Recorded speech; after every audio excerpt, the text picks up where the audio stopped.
Actualités politiques, culturelles, sportives, religieuses et éducatives en Haïti et dans le reste du monde.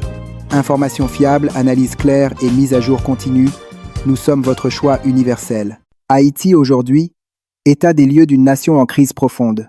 Haïti traverse actuellement l'une des périodes les plus complexes de son histoire contemporaine. Le pays est confronté à une accumulation de crises qui s'entrecroisent et se renforcent mutuellement. L'insécurité généralisée, la fragilité des institutions, la détérioration des conditions de vie, l'effondrement économique et l'incertitude politique plongent la nation dans une situation d'extrême vulnérabilité. Malgré les efforts de certains acteurs nationaux et internationaux, la population vit au quotidien dans l'angoisse, l'instabilité et l'attente d'un changement réel. Ce texte propose une analyse approfondie de la situation actuelle d'Haïti, en tenant compte des dimensions sécuritaires, politiques, économiques, sociales et humanitaires. La situation sécuritaire, un climat de peur permanent. L'insécurité demeure le problème central du pays. Dans plusieurs zones urbaines et périurbaines, l'autorité de l'État est presque inexistante. Des groupes armés contrôlent des quartiers entiers, imposant leurs lois à la population. Les citoyens vivent sous la menace constante des violences, des enlèvements, des attaques armées et des restrictions de déplacement. Cette situation affecte profondément la vie sociale, le fonctionnement des services publics et l'activité économique. Les axes routiers sont souvent impraticables, ce qui complique l'approvisionnement des marchés et limite la circulation des personnes. Les commerçants, les travailleurs et les étudiants sont contraints d'adapter leur quotidien à l'insécurité ambiante. La police nationale face à des défis majeurs. La police nationale tente de maintenir un minimum d'ordre dans un contexte extrêmement difficile. Les agents travaillent dans des conditions précaires, avec des moyens limités et une pression constante. Malgré leur engagement, la fatigue morale et physique est visible. Le manque d'équipement, de ressources logistiques et de soutien institutionnel réduit considérablement leur capacité d'intervention. Toutefois, de nombreux policiers continuent de remplir leur mission avec courage et détermination. La présence internationale et ses limites. La communauté internationale joue un rôle important dans la tentative de stabilisation du pays. Une mission de soutien à la sécurité a été mise en place afin d'appuyer les forces locales et de sécuriser certaines infrastructures stratégiques. Cependant, cette présence suscite des réactions partagées au sein de la population. Certains y voient une aide indispensable, tandis que d'autres expriment une profonde méfiance, nourrie par les expériences passées et la crainte d'une perte de souveraineté nationale. Crise politique et transition fragile. La gouvernance actuelle repose sur un cadre de transition. Les autorités en place ont pour mission de rétablir la sécurité, de relancer les institutions et de préparer le pays à un retour à l'ordre constitutionnel. Toutefois, l'absence de consensus politique, la méfiance entre les acteurs et l'insécurité persistante compliquent considérablement ce processus. La population exprime un profond désenchantement face à la classe politique et réclame des actions concrètes plutôt que des promesses. Une économie en grande difficulté. L'économie haïtienne est gravement affectée par l'instabilité. Le coût de la vie ne cesse d'augmenter, tandis que les revenus stagnent ou diminuent. Les familles peinent à satisfaire leurs besoins essentiels. Les petites entreprises ferment, le chômage progresse et le secteur informel devient la principale source de subsistance pour une grande partie de la population. Les importations dominent le marché, rendant le pays extrêmement dépendant de l'extérieur. Le rôle vital de la diaspora, les transferts d'argent envoyés par les Haïtiens vivant à l'étranger, constituent un pilier fondamental de l'économie nationale. Ces fonds permettent à de nombreuses familles de survivre, de se nourrir, de se soigner et de scolariser leurs enfants. Sans ce soutien constant, la situation sociale serait encore plus dramatique.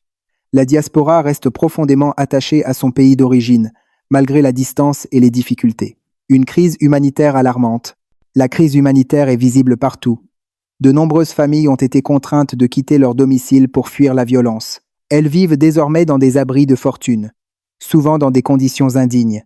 L'accès à l'eau potable, à la nourriture, aux soins de santé et à l'assainissement est extrêmement limité. Les femmes, les enfants et les personnes âgées sont les plus vulnérables.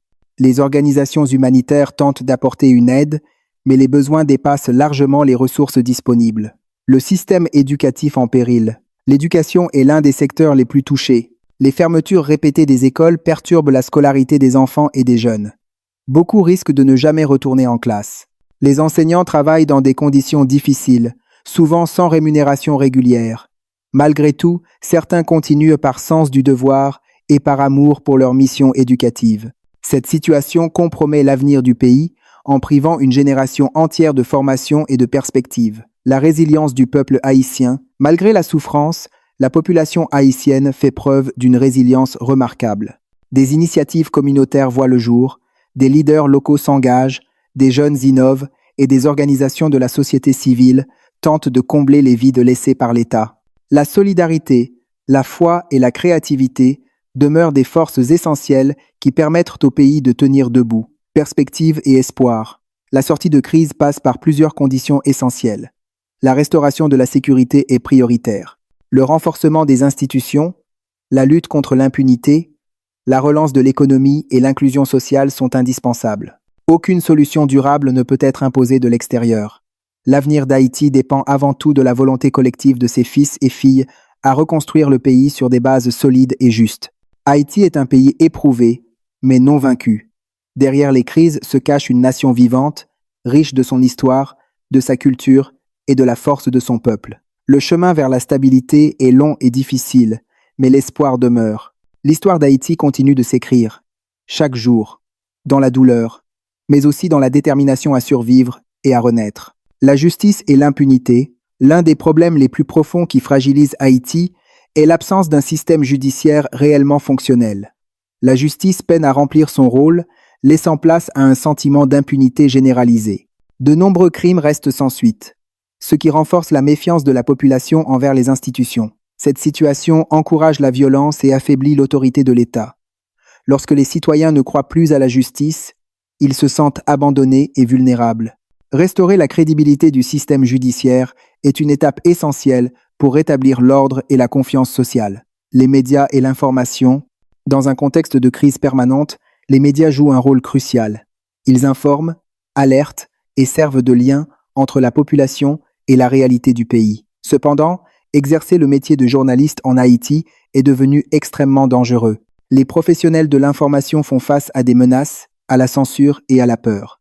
Malgré ces risques, beaucoup continuent de travailler avec courage pour défendre le droit à l'information. Une presse libre et protégée est indispensable à toute société démocratique. La jeunesse face à l'avenir. La jeunesse haïtienne se trouve à un carrefour décisif. Privée de sécurité, d'éducation stable et d'opportunités économiques, elle est exposée à la tentation de la violence, de l'exil ou du découragement. Pourtant, de nombreux jeunes refusent de céder au désespoir. Ils s'engagent dans des projets culturels, éducatifs et entrepreneuriaux, souvent avec peu de moyens mais beaucoup de détermination. Investir dans la jeunesse, c'est investir dans l'avenir du pays, la dimension spirituelle et sociale. La foi et la spiritualité occupent une place importante dans la vie des Haïtiens. Dans les moments les plus sombres, les églises, les temples et les espaces communautaires deviennent des lieux de réconfort et de solidarité. Les leaders religieux jouent souvent un rôle de médiateurs sociaux, apportant soutien moral et aide humanitaire. Leur engagement contribue à maintenir l'espoir et à renforcer la cohésion sociale. Appel à la responsabilité collective, la crise haïtienne ne peut être résolue par une seule institution ou un seul groupe. Elle exige une prise de conscience collective et un engagement sincère de tous les acteurs de la société. Les dirigeants politiques, la société civile, le secteur privé, la diaspora et les citoyens ordinaires ont chacun un rôle à jouer. La reconstruction du pays passe par le dialogue, la responsabilité et le respect du bien commun.